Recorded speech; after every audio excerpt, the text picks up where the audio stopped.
So the coin hunter here. I'm trying this at a different angle. We got a lot of stuff here. This is the box wrap up for box 16. The tubes here, the combination of two boxes, 15 and 16. These are 24 fillies, 25 fillies, 25 Denvers. That's not supposed to be in the shot. On either of those. That's all the copper finds you got right here. These are all the nicer ones I'm going to keep, which is why I got a blank tube. Put these in. These, unfortunately, I have to send back to the bait. Okay? I don't want to, but I have to. We have 449 copper coins total. Counting the ones that I got in the flips. There. And the 4 Wheaties. I count those as part of the copper coins. So, to make it easier on me, here we go. Let's put this at a different angle.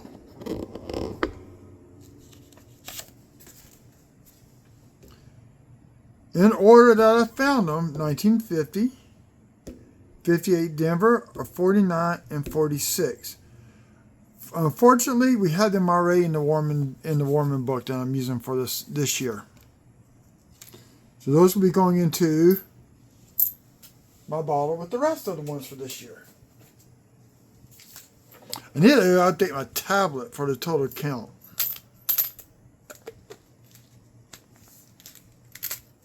So,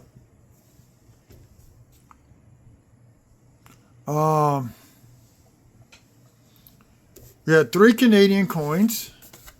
We had the 50th anniversary of Queen Elizabeth, which I do not have. The 84 and 82, which I do have. So these will be going into the Canadian cent tube, and this will be going into the small cent book.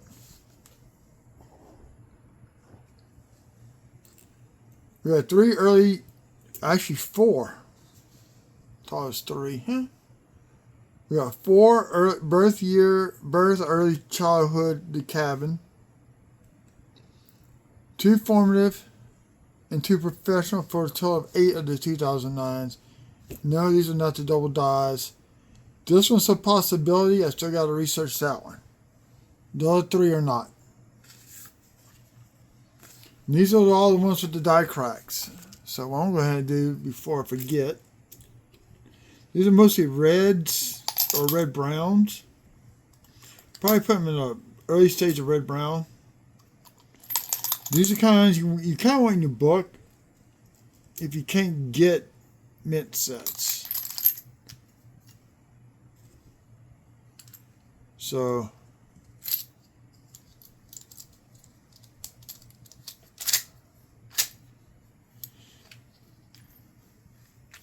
the next box we'll add on to that too.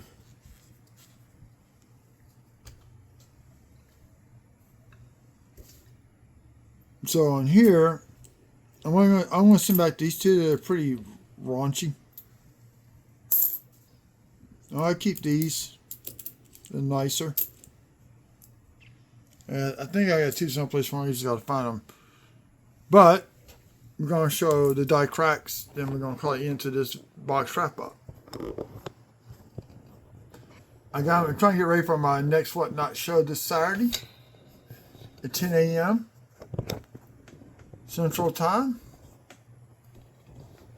Unless something happens, I have to do something else.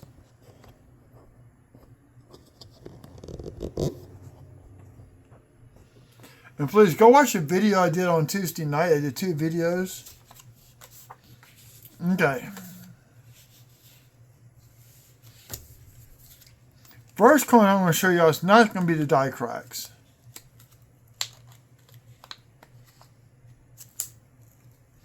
This one's got something on here. I think it got struck with a string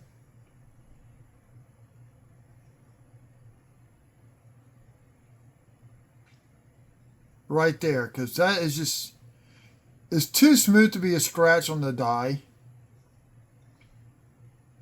So I think that's a strike through on a 1982 small date. I think this is zinc.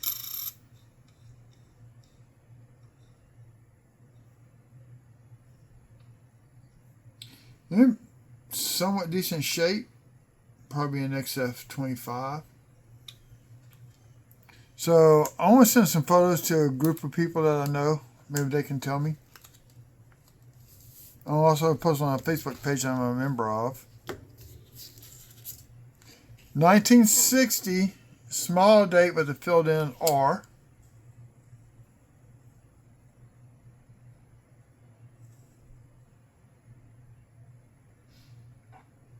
And maybe an RPM. Now I'm thinking about looking at the way the D's rotated. 1982 misaligned die strike. You can see how thin the rim is right there. By the words "in God and we trust," it just starts to thicken out. It gets really, really thick. This is the Lord's date. The Lord's date you can tell by the 2.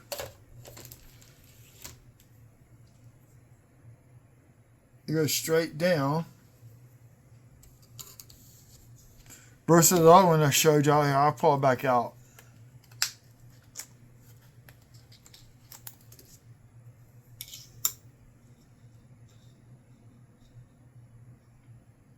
That's, where did that hair come from? And that is a small date. So you watch, if I do this, nothing moves.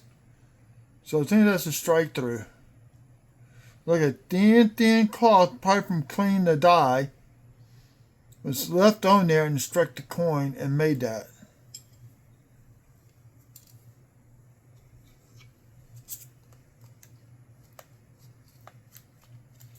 But, oh yeah, we're going back to the 2. Small date 2 comes, it curves, and hooks down, and then goes straight across. It's very easy to see that. A lot of people keep posting questions on a Facebook group that I'm a member of about small date and large date. Top of the Facebook page, it shows you the picture of the small date, large date.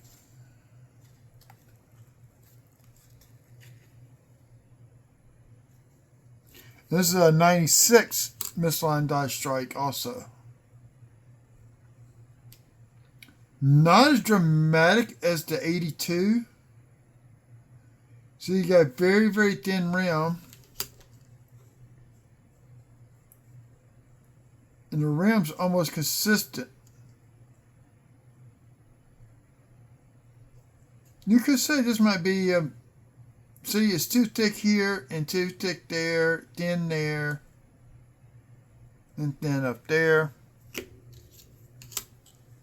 This is the 82.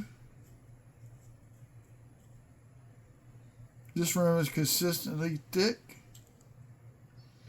Now it could be, this could be a struck on this tilted collar too, but how thick and deep the penny is. Okay. Now let's look at the die cracks versus the date. 1983. Most you're gonna find will be on 1983. And this one's right there. Pointer. This runs right through here and just stops.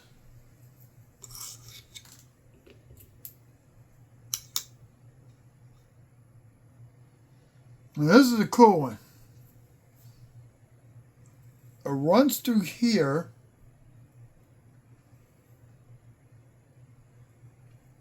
May have some slight doubling here on the base, but the crack is here.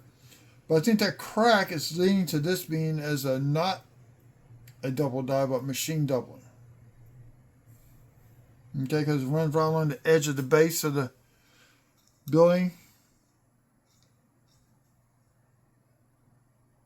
Then this one's kind of funny because this here and it's crooked and just runs up to here and stops.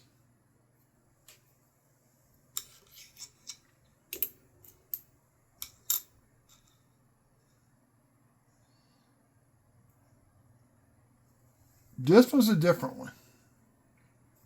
I'll show y'all the date on this one. It's the 83 Denver.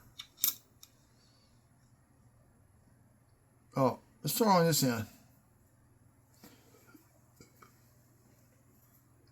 Runs right through here and just stops. Just stops. I like to see the full-blown version. I'm pretty sure it goes all the way across from rim to rim up there. And this one runs from this die crack, starts here, runs up, comes across the design, and stops right there.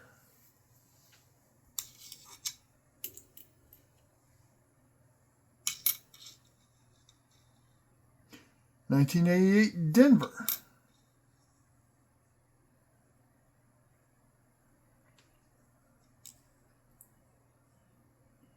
Oh yeah, there you go.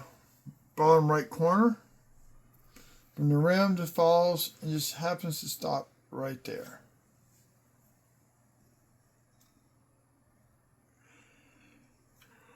And the last one.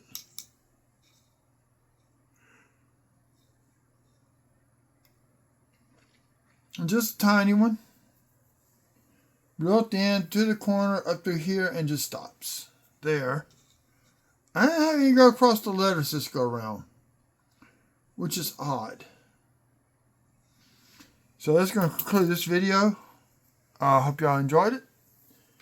Go back and look at my video from Tuesday night where I did 2 fake coins and I held a coin graded MS62 1911D strong D $2.50 piece valued at